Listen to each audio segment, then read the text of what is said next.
Eh bien, bonjour à toutes et à tous. Bienvenue dans ce nouvel épisode du Shop des Titans.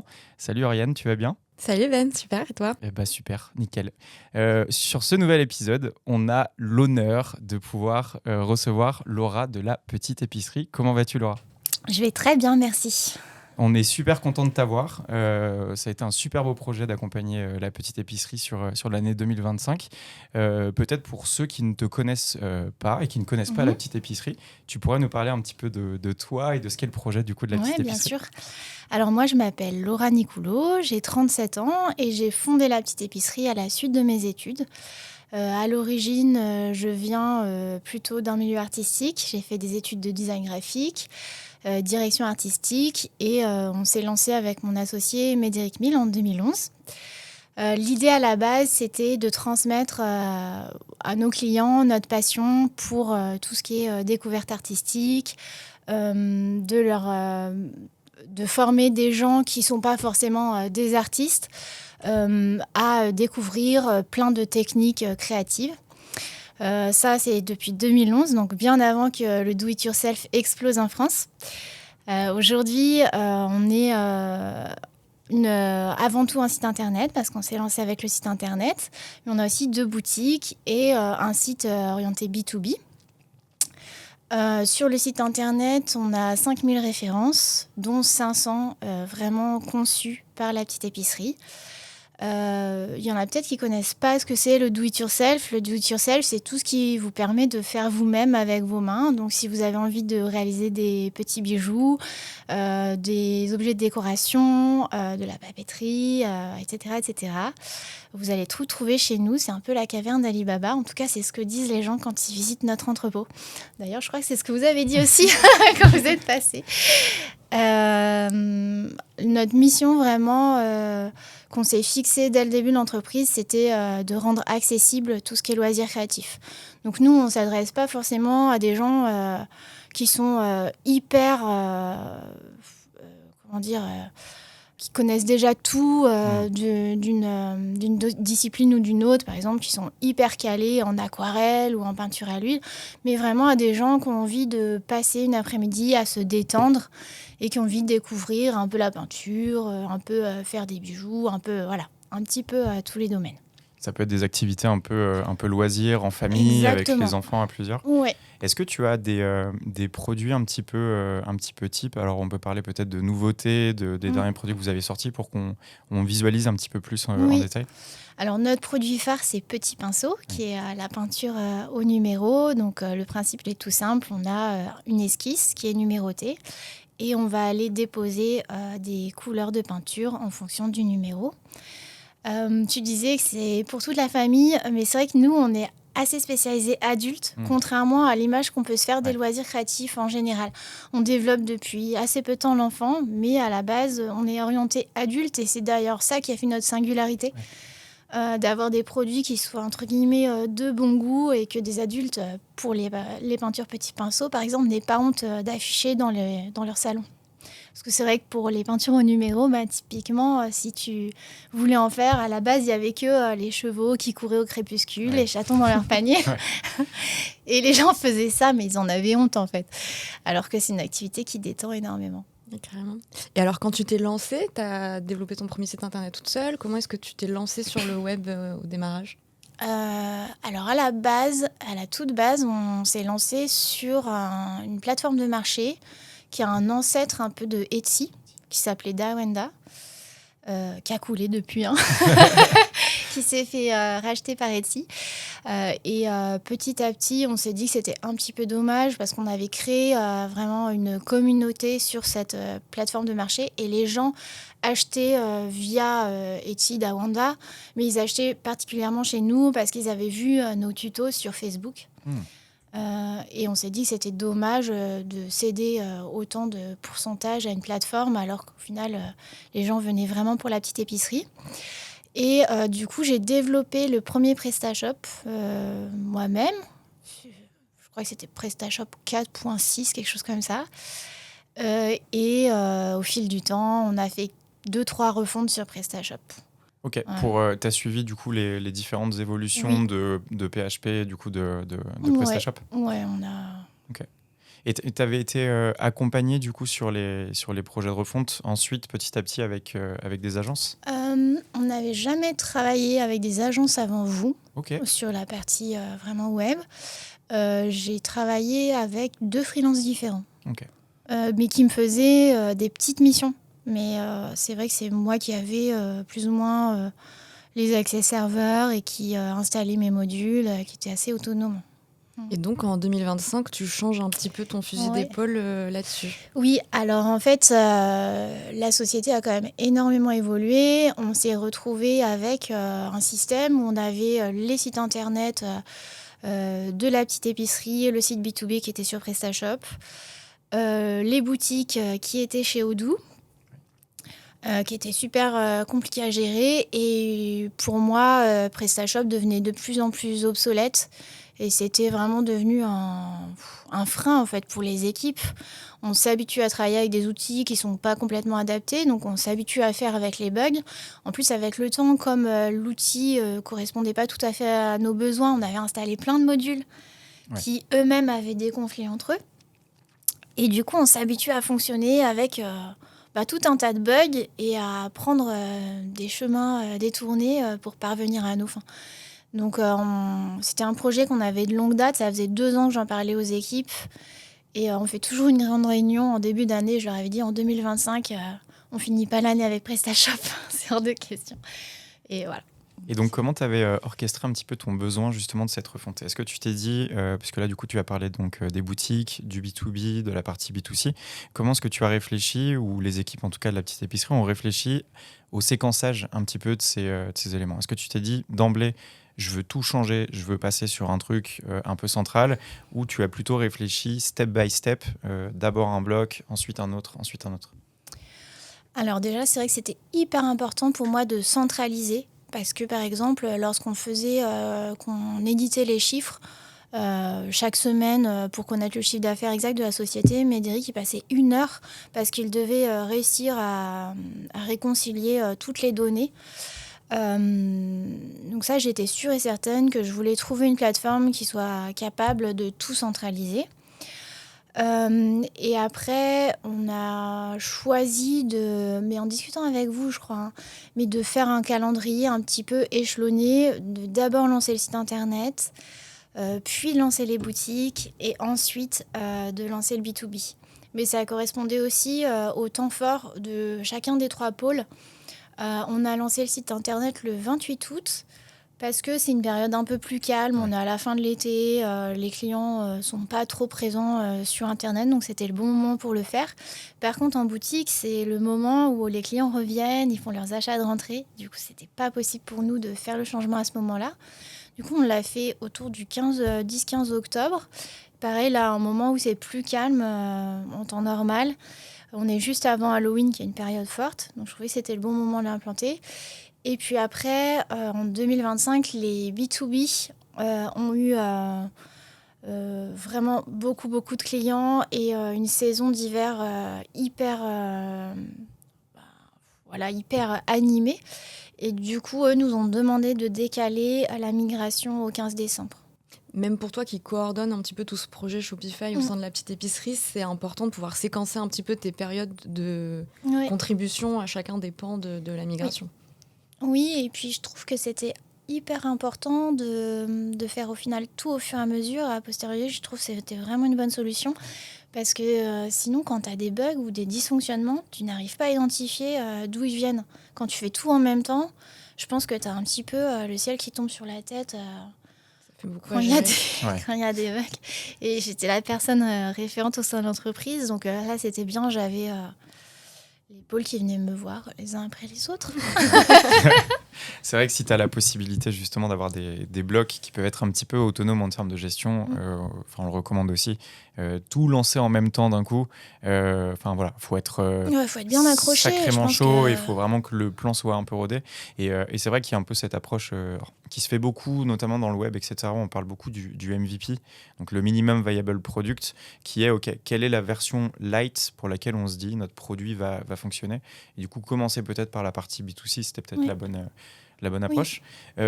Si ça vous va, on peut peut-être justement y aller par segment pour parler justement de tout ce projet.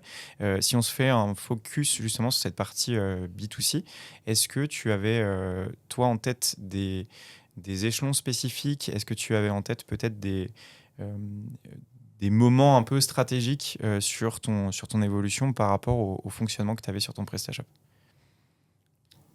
La question est peut-être un peu complexe. On va peut-être faire un truc plus simple.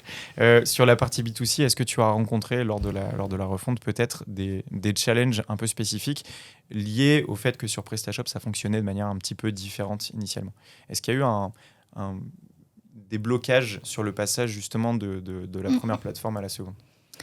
Je pense que quand on est depuis très longtemps sur une plateforme, on prend des habitudes et il y a des choses qui deviennent faciles et routinières. Notamment les périodes de soldes ou de démarques comme le Black Friday. Et c'est vrai qu'on est arrivé une semaine avant le Black Friday où en fait il a fallu repenser la façon dont on gérait nos rabais, nos réductions, voir autrement les systèmes de réduction aussi, de code promo, puisque ça ne fonctionne pas exactement de la même manière.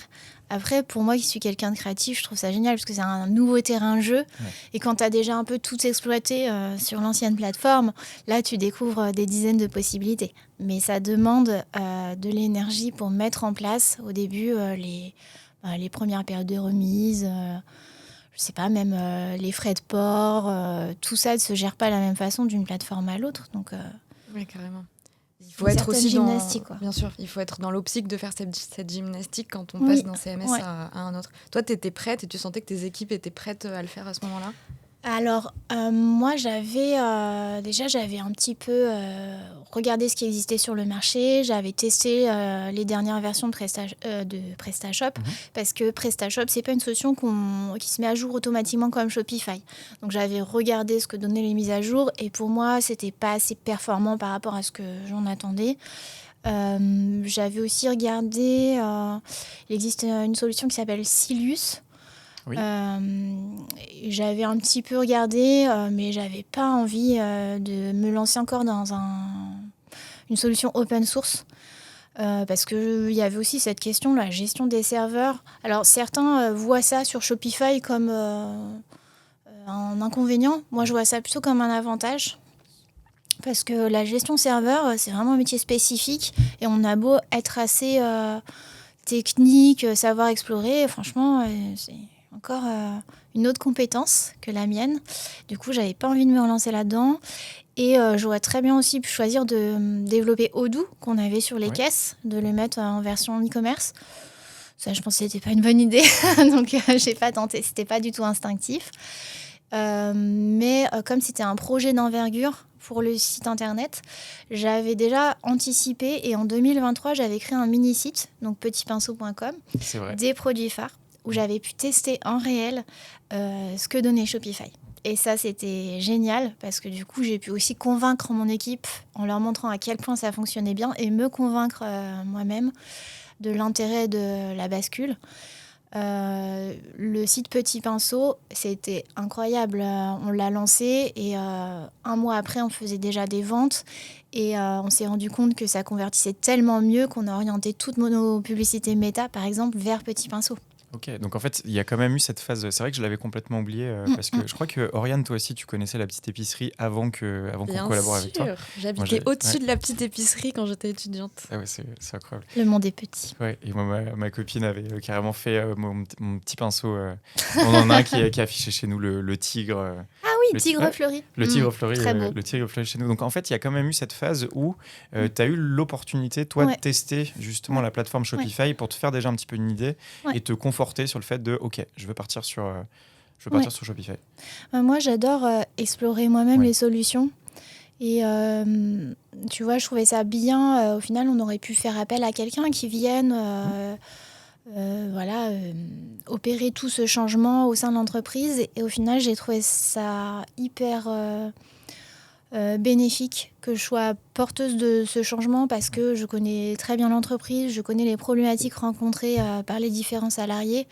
Et du coup, j'ai pu vraiment mettre en place le cahier des charges qui nous correspondait à 100%. C'est trop bien. De mon point de vue, en tout cas, c'est une excellente démarche. Évidemment, nous, on adore accompagner les clients qui ont différents niveaux de compétences et de connaissances justement des solutions. Quelqu'un qui a déjà fait cet effort de comprendre un petit peu la solution, on fluidifie aussi énormément les échanges parce qu'il y a déjà un niveau de compétence assez important. On peut d'emblée aller loin parce que la formation de base, qu'est-ce qu'un produit, qu'est-ce qu'une commande, voilà, il y a quand même une belle expertise aussi de ton côté. Donc, ok, le petit pinceau, ça a été l'élément un petit peu déclencheur. Oui, après, j'ai attendu quand même. Je crois que le POS est lancé officiellement en France fin 2024, début 2025. Et moi, je guettais cette arrivée parce que je ne voulais pas repartir dans un système avec deux fonctionnements différents. Donc, je guettais l'arrivée de POS en Europe pour pouvoir vraiment implanter définitivement Shopify.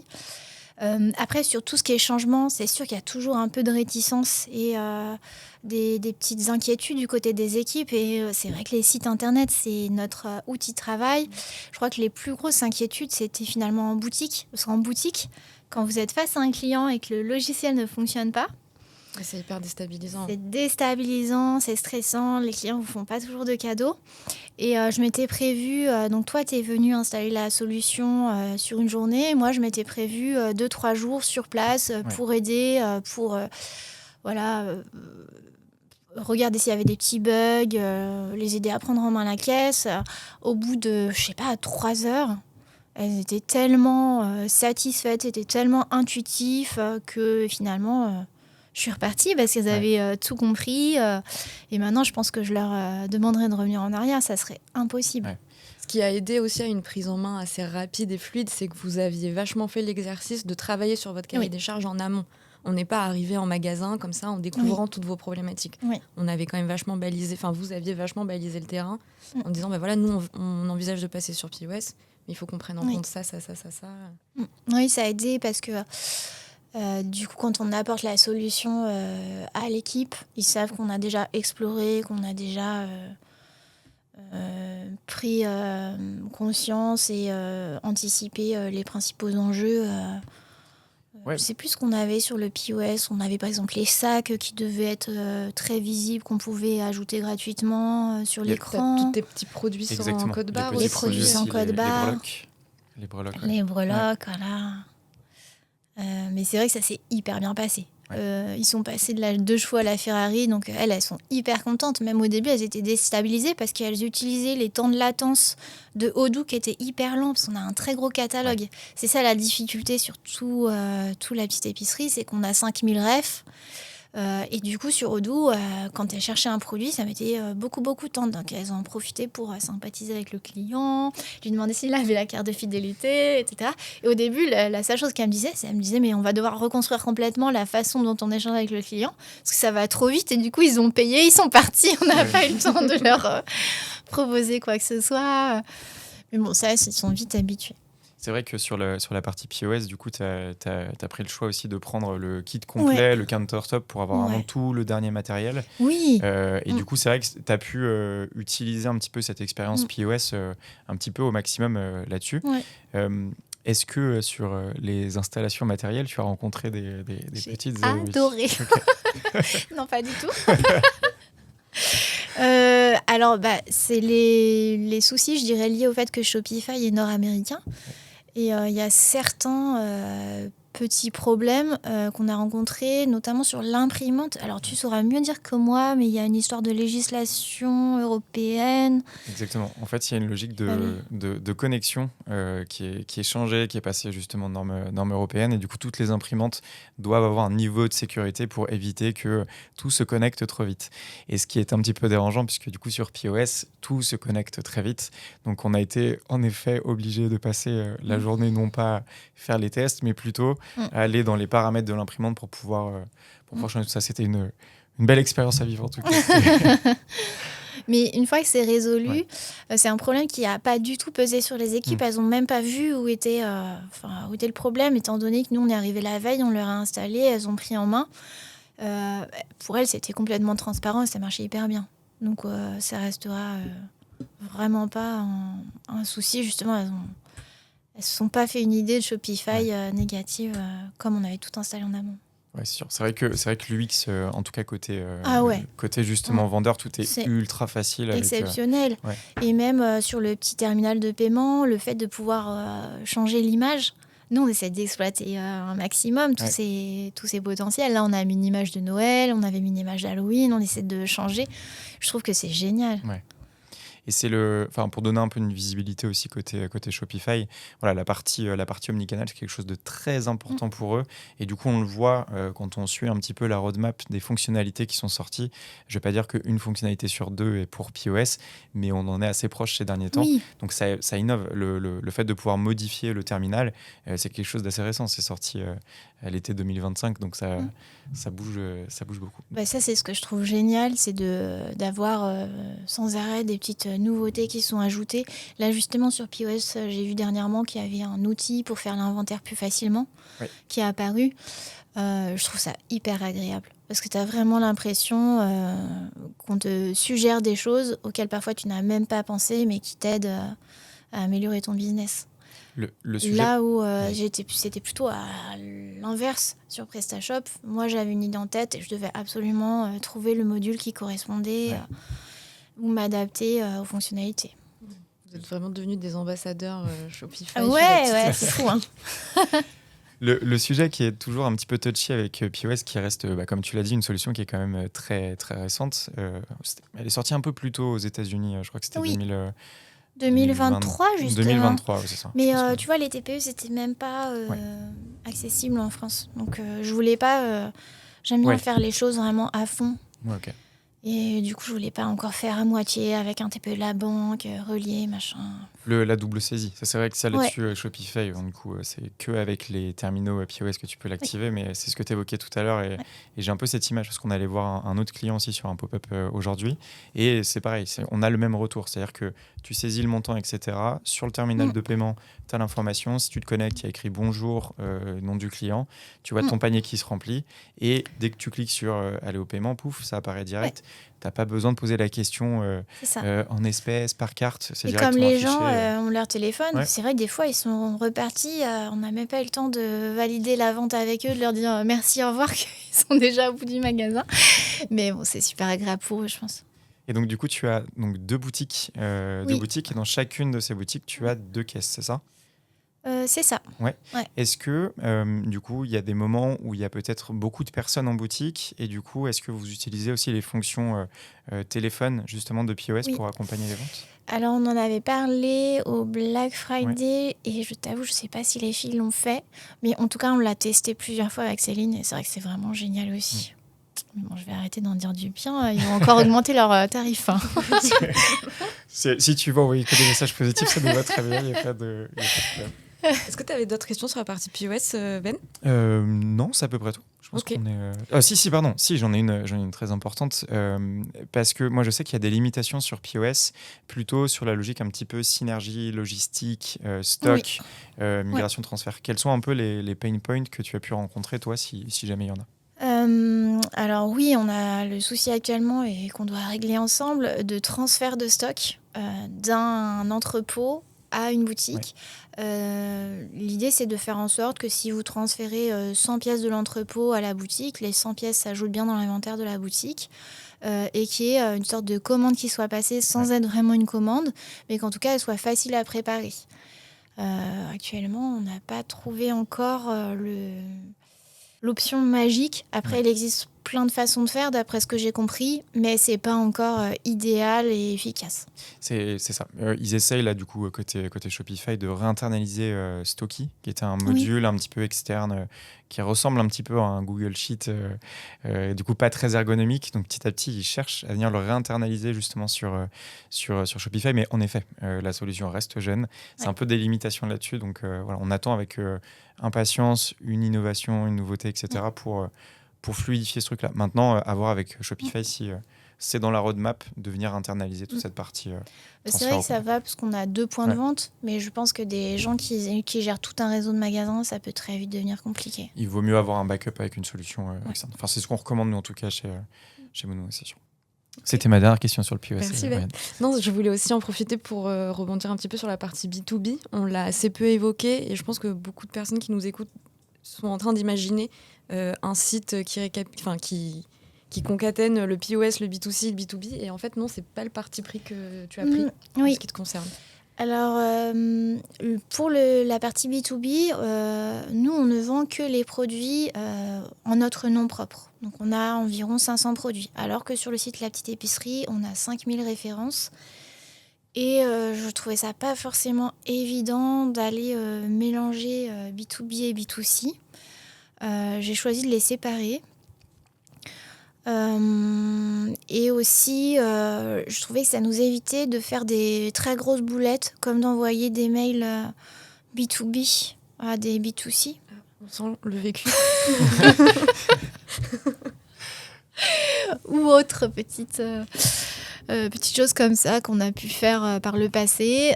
Donc, je trouvais que c'était un bon garde-fou. Et si plus tard, on veut différencier notre logistique pour le B2B et B2C, c'était aussi intéressant. Actuellement, par exemple, on a un énorme flux de commandes sur le B2C et on a choisi de faire préparer nos commandes B2B par un logisticien extérieur. Et du coup, on peut lui donner la prise en main du Shopify complètement, des commandes Shopify complètement, et que tout ne soit pas mélangé et un peu plus compliqué à gérer. C'était en fait déjà de base siloté chez vous en amont, il y C'était avait de base vraiment siloté. une instance. Mais c'est vrai B2B, qu'on aurait B2C, pu choisir de réunifier. Vous étiez d'ailleurs plus pour la réunion. Pour le moment, je ne regrette pas. Okay. Ouais. C'est vrai que c'est une logique, comme le dit Lauriane, on aime bien justement regrouper les deux parce que c'est une simplification aussi en termes de gestion. Il n'y a qu'un seul back-office, tout est centralisé. Mais en fait, c'est ça, les deux sont possibles et il faut surtout, c'est aussi un peu l'objectif, se focaliser sur comment est-ce que vous fonctionnez et s'assurer qu'on propose une solution qui est cohérente avec vos besoins. De ce que je comprends là, les différences de catalogue, les potentielles différences de prix, l'envie de séparation des clients, tout ça en fait c'est des choix très légitimes qui font que, en fait, oui, évidemment, nous, on veut avoir un seul back-office, mais c'est vrai, encore maintenant, je ne suis pas sûre à 100% que c'est le bon choix, mais pour le coup, je pense que ça sera beaucoup plus facile si je change d'avis de venir regrouper les deux que de faire peut-être la démarche inverse. Voilà, on verra. Mais c'est vrai que le B2B et B2C sont aussi gérés par deux pôles différents et je voulais pas créer de tension avec t'as changé tel descriptif produit, du coup ça va pas du tout pour mes pros. Et je voulais pas avoir une espèce d'usine à gaz sur le site pro où il y a 5000 produits qui apparaissent mais en fait eux ne peuvent en vendre que 500. Je trouvais ça... Ouais, c'est structurellement quand même très très différent. Donc en fait en soi le choix est complètement légitime. Oui. Je pense que pour le moment, c'est le bon choix. Après, on verra avec le temps. Dans le futur, nous, on veut faire diminuer la part de produits hors LPE sur le site B2C. Donc peut-être qu'un jour, on aura les mêmes références exactement en B2B et B2C et ça sera légitime de réunifier. On verra. De toute façon, maintenant, tu n'en es plus à ta première migration sur Shopify avec le site B2B, donc tu es dans ta zone de confort finalement. Exactement. Tu vas pouvoir faire du consulting en change pour... Pas sûr. Et que ce soit sur la partie B2C ou B2B, est-ce que maintenant, tu as aussi, dans l'écosystème Shopify, identifié des solutions qui sont un peu devenues vos incontournables ? Est-ce qu'il y a des petits tips que tu pourrais donner là-dessus ? Déjà, dans Shopify, il y a des modules qui sont hyper utiles, notamment le module Flow qui permet d'automatiser des choses hyper facilement, genre rajouter des petits badges nouveautés quand vous avez des nouveautés, aller mettre une étiquette si vous voulez segmenter votre base de clients, mettre une étiquette sur tous les clients qui habitent dans le 75 hyper facilement. Donc ça, je trouve que c'est vraiment génial. En appli plus payante, parce que ça, pour le coup, je trouve que c'est un petit peu l'inconvénient de Shopify, c'est que non seulement c'est payant, mais en plus, chaque petite brique que vous rajoutez est payante et mensualisée. Du coup, à la fin du mois, ça peut quand même revenir beaucoup plus cher que d'autres solutions open source. Mais en appli payante, on a Matrixify, qui est, je trouve, indispensable quand vous avez un gros catalogue. On fait tous les jours des exports. Et il y a des exports qu'on automatise. Donc comme ça, quand la personne qui gère les rassors sur le site arrive au travail, elle a son export de 6h du matin qui est réalisé. C'est très pratique pour elles et des imports aussi qu'on automatise. On a un outil qui permet de retrier les produits en fonction de la typologie de produits. Donc nous, on met d'abord les produits nouveaux, ensuite on met les produits de la petite épicerie au sein des catégories, ensuite on met les produits qui sont de retour en stock et ensuite on met les autres produits. Et les autres produits, vous pouvez aussi les retrier par marge, par gamme de prix. Donc ça, c'est vraiment génial. C'est quoi cette application ? Ça s'appelle Bestseller Resort. Okay. Resort, ouais. Okay. Et après, qu'est-ce qu'on va avoir d'autre ? Sur la partie fidélité, tu travailles avec Yoli ? Oui, qui fonctionne plutôt bien, qui permet d'avoir un outil fidélité, d'avoir des paliers, d'avoir des points. Et ça aussi, ce qui est très bien, c'est que c'est valable autant en boutique que sur le site. Donc un client va accumuler ses points et avoir envie de revenir sur le site également. Et après, pour les mails, je trouve que Klaviyo, pareil, c'est pas donné, mais ça marche vraiment très très bien. Vous avez les pop-up qui permettent d'avoir un mail de bienvenue avec un code promo individualisé. Tout ce qui est campagne, flux automatisé, ça marche hyper bien. Enfin, nous, on en est très satisfaits. Ouais, c'est vrai que ça peut représenter en effet un coût et c'est toujours des éléments sur lesquels il faut un petit peu se questionner pour se dire ok, est-ce que le jeu en vaut la chandelle ? Ce qu'on estime un petit peu là-dessus en gain. Est-ce que la Laura d'aujourd'hui pourrait dire à la Laura de l'époque PrestaShop vas-y fonce, ça va coûter peut-être un peu plus cher mais on va gagner en liberté. Oui, complètement. Ouais, c'est sûr que quand tu regardes les coûts, t'es pas forcément gagnant. Mais par contre, le bénéfice, il est énorme. Parce que dès que tu simplifies la vie d'un acheteur, il va acheter plus souvent, avec plus de plaisir. Donc, il parlera de toi à ses proches. Donc, oui, c'est sans regret. Ouais. Toi, du coup, les principaux points positifs, les principaux impacts bénéfiques que tu observes là, tu citerais lesquels ? Tu parlais de centralisation tout à l'heure, bon, ça évidemment. Ça simplifie quand même la vie des équipes. Je trouve que les tableaux de bord, c'est ça que j'ai pas dit dans les options PrestaShop, mais tu peux faire des tableaux de bord personnalisés. Et j'ai dans l'équipe des gens qui sont super fans de Excel, qui savent faire des rapports, etc. Donc, ils nous ont mis en place des rapports où tu peux regarder le chiffre d'affaires du site, le taux de conversion, etc. en temps réel. Tu as les boutiques, donc chacune des 2 boutiques, tu vois le global. Et ça, déjà, je trouve que c'est ultra motivant pour l'équipe parce qu'on voit tous en temps réel où on en est. Et je vois que c'est assez addictif, là, ces petits tableaux de rapport. On est tous dessus chaque jour. C'est hyper bien parce que c'est moteur. Donc ça, je dirais que c'est vraiment un plus pour les équipes. Et après, pour les clients, c'est évident qu'ils ont gagné aussi au change. Parce que quand tu as une solution comme ça qui est ultra performante, tu mets en place... Il y a plein de choses qu'on faisait auparavant qu'on a arrêté de faire parce que trop compliqué et qu'on a du coup remis en place, notamment on donne des cadeaux avec des paliers d'achat, on propose Apple Pay, enfin plein de choses qui ont fait que au final on a augmenté le chiffre d'affaires. C'est quand même tout l'intérêt de changer de plateforme, c'est d'augmenter le chiffre et pour nous c'est un pari gagnant. Dans le suivi client, tu vois peut-être aussi du coup une amélioration, peut-être vous avez multiplié les points de contact, est-ce qu'il y a... C'est un peu tôt pour le dire parce que la récurrence d'achat, c'est un peu tôt pour le calculer, comme on a fait le changement en septembre. Mais je pense que oui, on va y gagner. Pour l'instant, on a un peu baissé en panier moyen. Je ne saurais pas expliquer exactement pourquoi, mais je pense qu'on va pouvoir rattraper ça. Et puis, il y a encore plein de choses qu'on veut mettre en place qui vont nous aider dans le futur. Là, j'ai commencé à toucher au bundle. Ouh là là. Tu me teases un petit peu pour la suite. Ouais, c'est trop bien.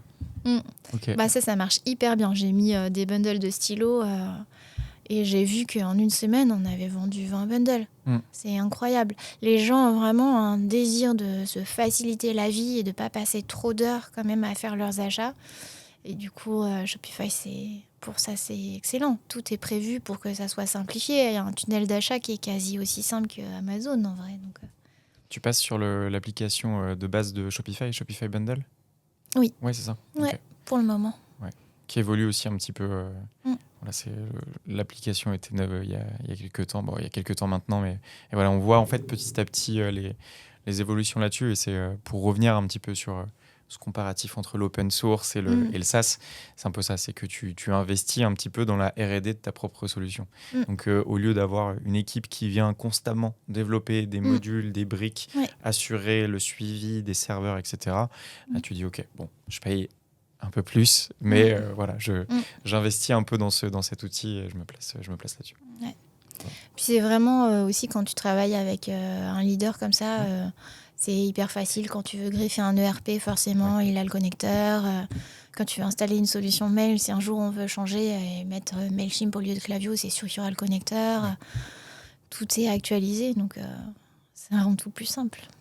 Et pour la suite, du coup, maintenant que tu as toutes ces fondations qui sont en train d'être solidifiées et bien prises en main par les équipes, est-ce que tu te projettes sur des nouveaux projets, sur des choses, que ce soit sur Shopify ou pas d'ailleurs, pour les mois à venir? Alors, je pense que nous, justement, il faut vraiment qu'on travaille sur la fidélisation des clients, sur améliorer le parcours. Donc, pour ça, je vais recruter quelqu'un dont ça va être la casquette principale. Et après, on a un projet un petit peu secret, mais on veut vous faire fabriquer une fonctionnalité qui permettrait de personnaliser encore plus les kits. Ok. Mais ça, j'espère qu'on fera ça dans le courant de l'année. Et voilà, pour l'instant, c'est les deux grosses choses, mais il faut, je pense qu'il faut qu'on prenne encore plus en main Shopify et qu'on utilise déjà toutes les fonctionnalités qui existent, parce qu'il y en a vraiment des centaines. Oui, carrément, entre le B2B, B2C, POS, on a vraiment de quoi s'amuser. Ouais, c'est un terrain de jeu. Et hors Shopify, du coup, maintenant, hors cette brique-là, il y a d'autres challenges peut-être pour la petite épicerie, peut-être plus logistique, peut-être... Alors oui, parce que quand on augmente notre nombre de commandes, derrière, il faut les préparer. Là, par exemple, en ce moment, on a un tel nombre de commandes que j'ai des préparateurs qui m'ont proposé de travailler la nuit, revenir travailler la nuit. Okay. Donc on est passé à 2 équipes. Il y a des gens qui arrivent actuellement à 23h et qui préparent les commandes comme des petits lutins jusqu'à 7h du mat.